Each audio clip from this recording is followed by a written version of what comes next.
Hi all. The third part of my spiritual perspectives on the pandemic is including my earliest writings on the pandemic starting on March 8th, 2020 with a news flash, Global Karmic PTSD alert, which I originally posted on Facebook, followed 10 days later by a more comprehensive first look at the spiritual perspectives on the pandemic, sent out to subscribers 10 days after the original news flash on March 18th. So to begin with, title Global Karmic PTSD Alert, I have a quote by my favorite Dzogchen teacher, Ngak'chang Rinpoche. Quote, "We practice and we work with whatever arises without attempting to convert the disorderly nature of existence into something more regimented. Without this wearying world, we cannot find enlightenment."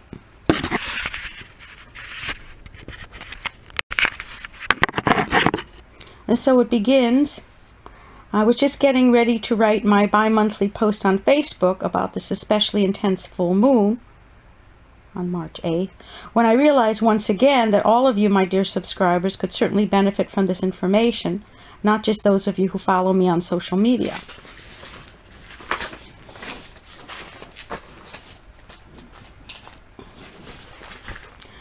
This particular full moon, called Super because along with the next two full moons will appear much bigger in the sky, is occurring in health-conscious Virgo and will be exact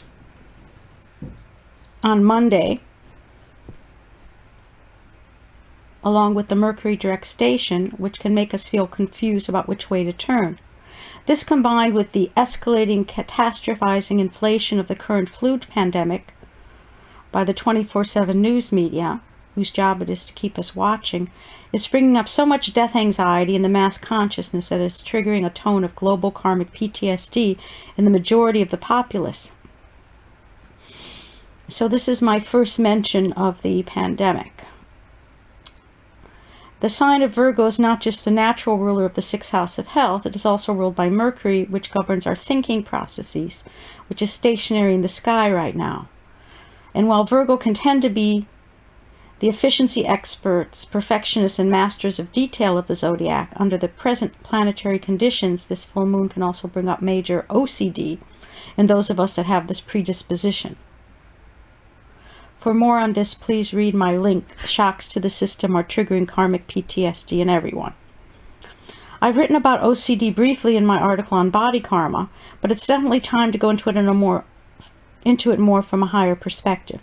Many of us in past lives have experienced physical death as the effect of plagues or epidemics, or at the very least been witnesses of these mass events. Thus, a fear of germs or even the unknown as it affects our health is the predominant theme in those I've worked with who have OCD or other health phobias, such as fear of pandemics, doctors, or medical tests, all being triggered now big time. So right now, everyone's karmic or psychic body, which contains cellular memories of these past lives in which many died from epidemics, is being activated big time. So what do we do to stay sane and calm within the present ongoing conditions? Firstly, it's good to remember that, as Ram Dass said, quote unquote, death is absolutely safe. But that truth alone may not be enough to quell one's bouts of karmic hysteria unless one is operating from the Witnessing Protection Program, which is another name for maintaining the eternal soul perspective without any return to lesser states of consciousness, such as the little self, ego, personality, and who can claim that?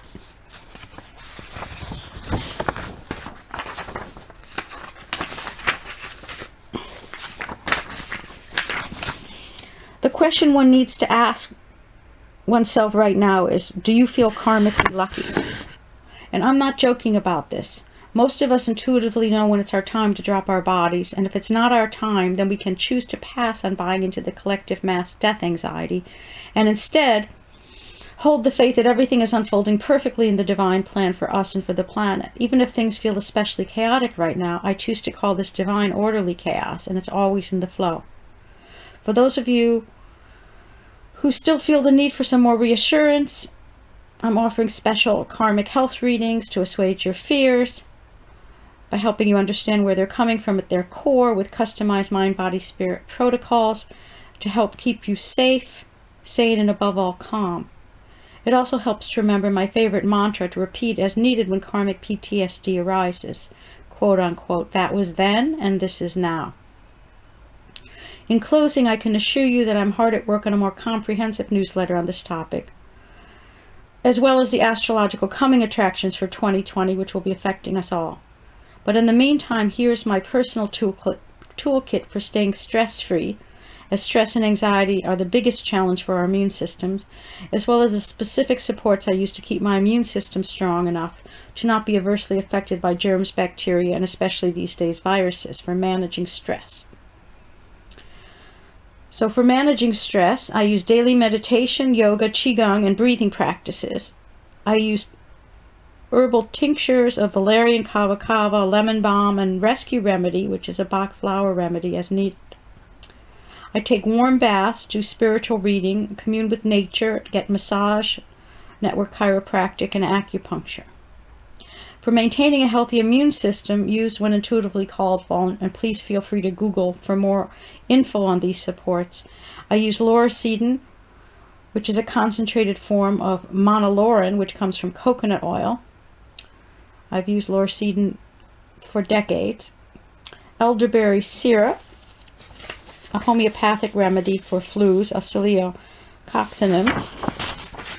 I take an herbal tincture from Herb Farm called Viral Attack, and astragalus, a Chinese herb for the immune system, when I feel anything coming on.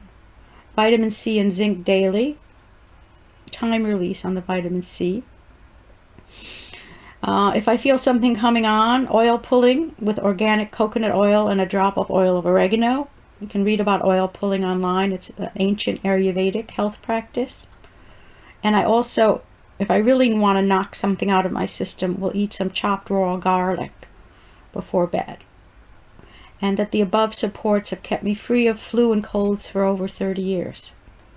Wishing us all an empowered, healthy, and peaceful time ahead, keeping in mind what Ram Dass said, quote unquote, wise beings can be peaceful in the midst of chaos, experiencing delight in the changing play of forms. I'll have some of that.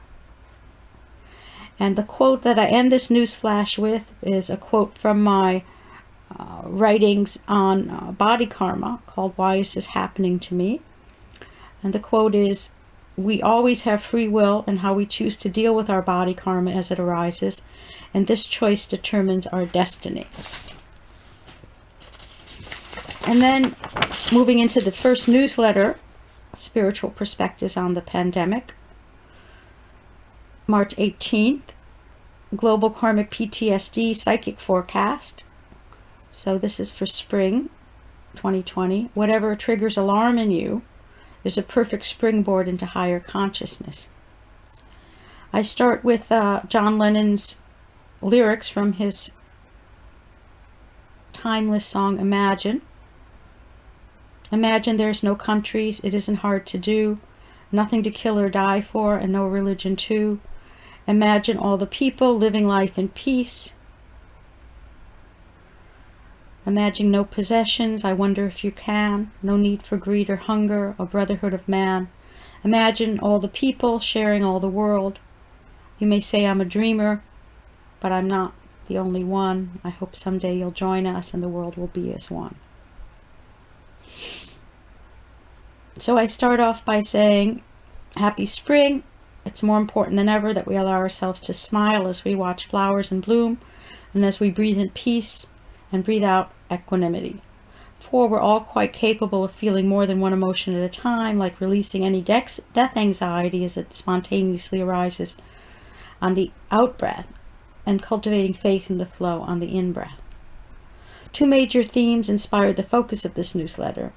One is that karmic teacher Saturn moves into revolutionary loving Aquarius on March 21st, encouraging us through FGOs, aka F and growth opportunities, to learn innovative ways to cope with the dark age, the Kali Yuga, we're presently in. The other theme is derived from the newest, most frequently asked client questions of the last few years, and that is, how awful is it going to get globally, and what is all this bad news? When is all this bad news about the planet going to end? Last year, this question was asked mostly about global warming, and this year about the pandemic, which are both in their escalation ongoing effects of the Pluto-Saturn conjunction, building through 2019 and hitting exactly in January 2020, as well as the global karma affecting us all. I've always had clients who, when going through a particularly rough patch, personally ask, when is it going to end?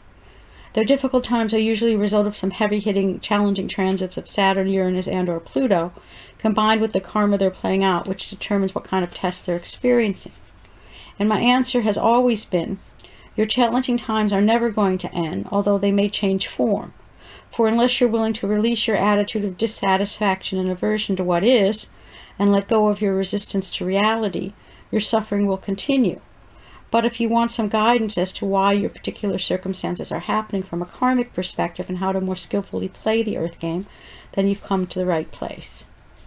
And now, in answer to this new global question, my response is still the same. Although I do think that this new transpersonal concern is actually a step up in terms of consciousness, if it's asked from a place of compassion for all human suffering and not just one's own predicament. This new, more conscious altruism is inspired and supported by the quickening, which is what I call the cosmic acceleration of higher frequency energies affecting the planet to help speed up our conscious evolution. And since 3D is a plane of polarities, anyone who isn't ready to grow up faster spiritually tends to have a reaction formation of retracting into root chakra survival and security fears. Thus, the split in the mass consciousness between light and dark, which is always present, is certainly being exacerbated more these days as alarming global events such as the pandemic appear more rapidly on our radars with the 24/7 news cycle. In my view, the quickening provides the balancing energies to give us a booster shot of cosmic juice to help us ride the tumultuous waves of the Kali Yuga and not get inundated and swept away in the undertow of negative and fear-based thinking. I've written a lot about the Kali Yuga and the quickening, and here are some tastes. And there are links to greatest hits of the Kali Yuga, and the quickening phase 2 is here to rock your world. From my stance in the Witnessing Protection Program, which is another name for maintaining the eternal soul perspective, here are some ground rules of the earth game. We live in an ephemeral plane in which everything is always subject to change at any time. This truth can be challenging and fear-inducing, especially if we primarily identify with our little selves, ego, personality, rather than our soul. And with trickster of awakening Uranus transiting security-loving Taurus for the next 6 years, the universe is upping the ante to see how we handle this truth psychically, emotionally, and now physically under wartime conditions. For more on this, please read my link, All Your Stagnant Comfort Zones Are Going, Gone, about the transit of Uranus through Taurus. The only certain thing that each of us can count on without any doubt is that one day, sooner or later, we get to drop our bodies, i.e. physical death, without losing our higher minds. In fact, as Ram Dass said, death is absolutely safe. All our souls chose to be born at this time in human history, with all the conditions of our early life preset in the probabilities, and pre-programmed for optimal karmic activation, healing, and growth. This means that no matter how much our personality screams, quote-unquote, I didn't choose this, I can promise you that on the soul level there are no victims, only volunteers. On the other side, there are incredibly long lines for souls waiting to enter another precious human incarnation to heal their karma. In fact, it's very common for many souls to very courageously choose to come into especially challenging conditions. For burning karma, the earth plane is truly the only game in town. For more of this philosophy, there's a link to my philosophy page and the philosophy of Leela, cosmic play, that comes from the Vedic teachings of India. Another factor contributing to the more humanitarian shift of consciousness these days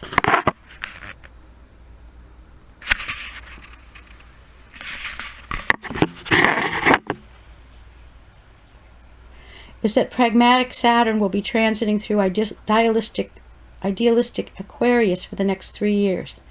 Aquarius is the sign in which Saturn is in dignity, meaning that he expresses himself with great positive strength.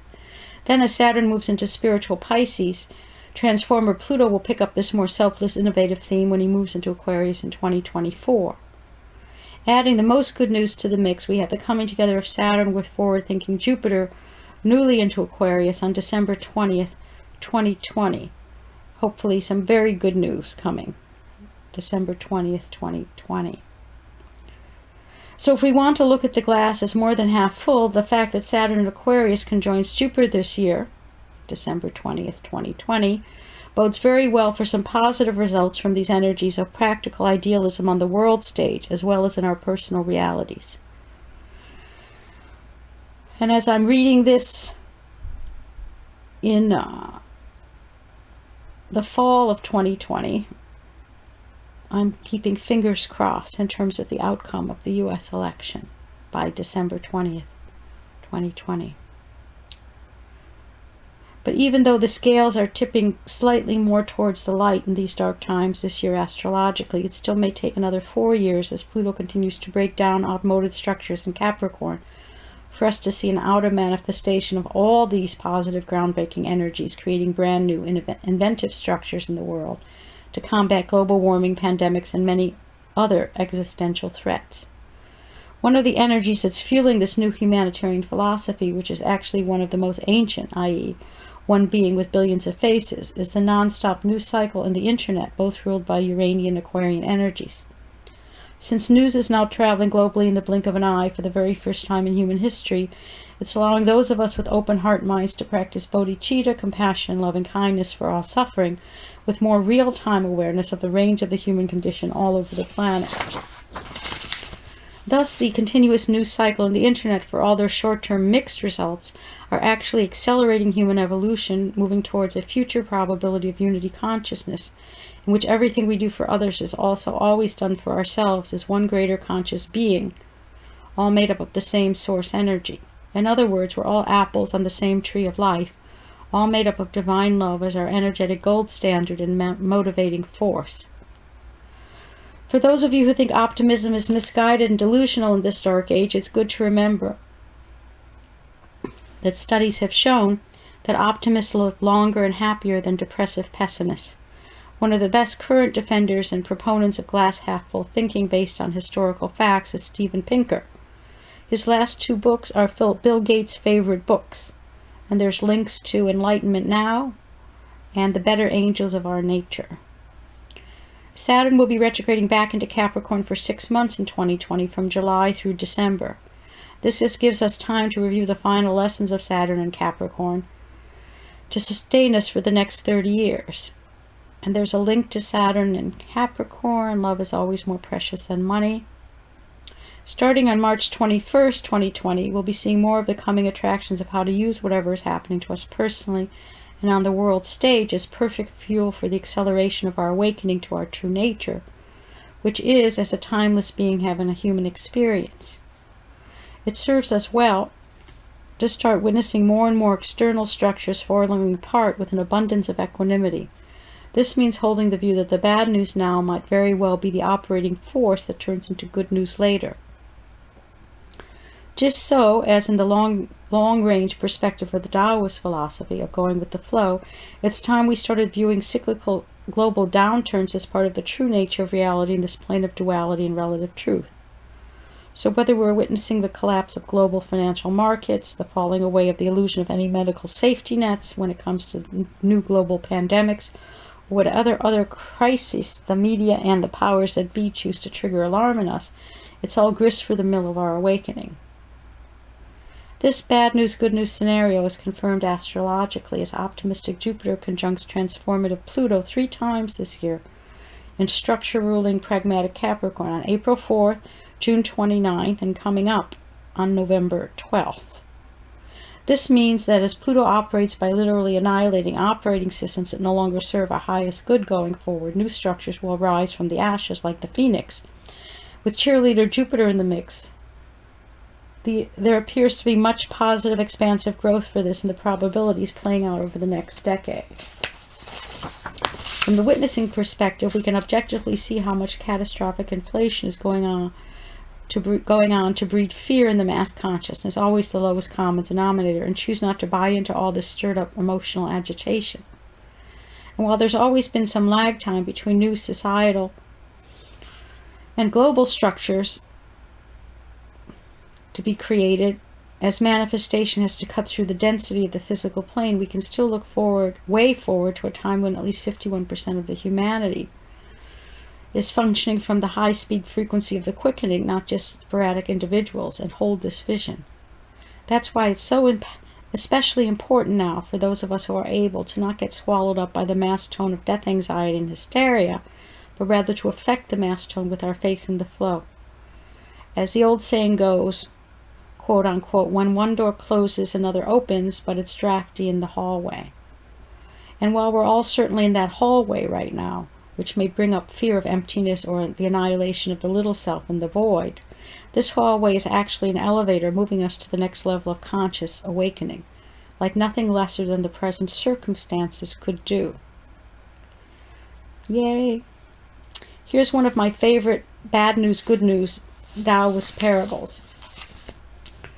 An old Chinese farmer lost his best stallion one day, and his neighbor came around to express his regrets, but the farmer just said, "Who knows what is good and what is bad?" The next day the stallion returned, bringing him 3 wild mares.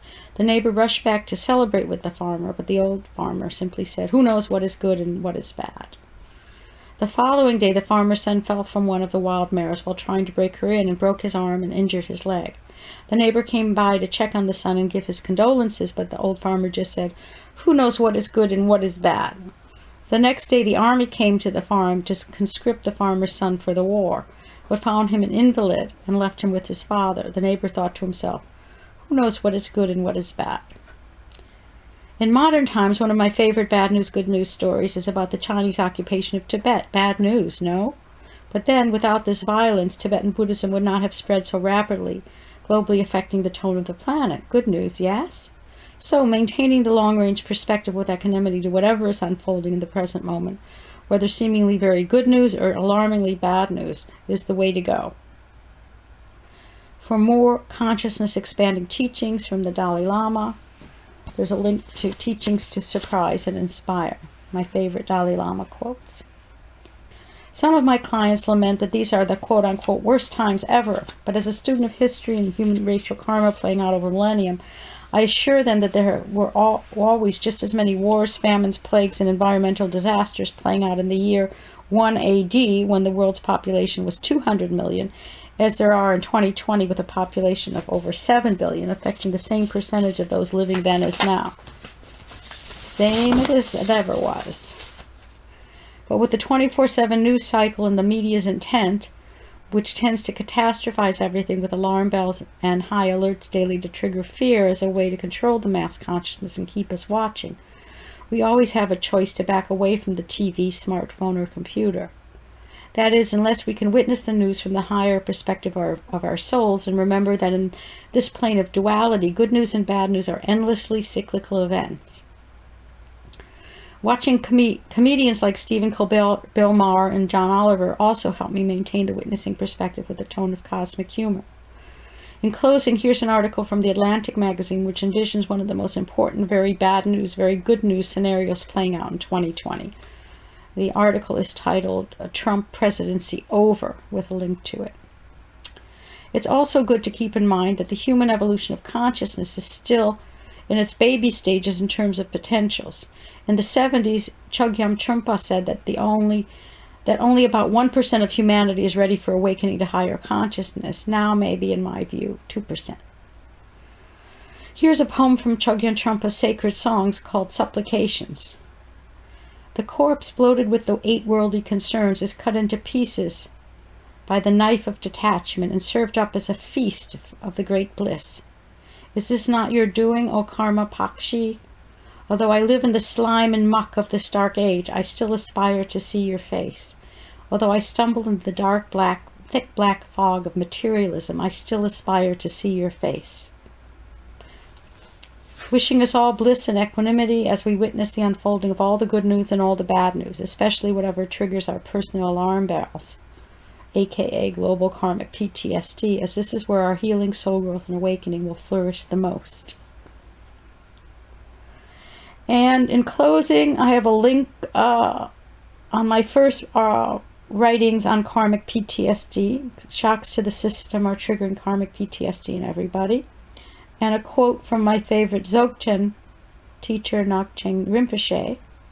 We practice and work with whatever arises without attempting to convert the disorderly nature of existence into something more regimented. Without this wearying world, we cannot find enlightenment. Without the responses, we would be bereft of the fabulous friction which illuminates our Buddha nature. Once we have a real understanding of the cause of our experience of samsara as unsatisfactory, we can engage with it in a light-hearted manner. We play with our life experience rather than feeling like a victim of circumstances. Hope this was helpful and of benefit. Thanks for listening.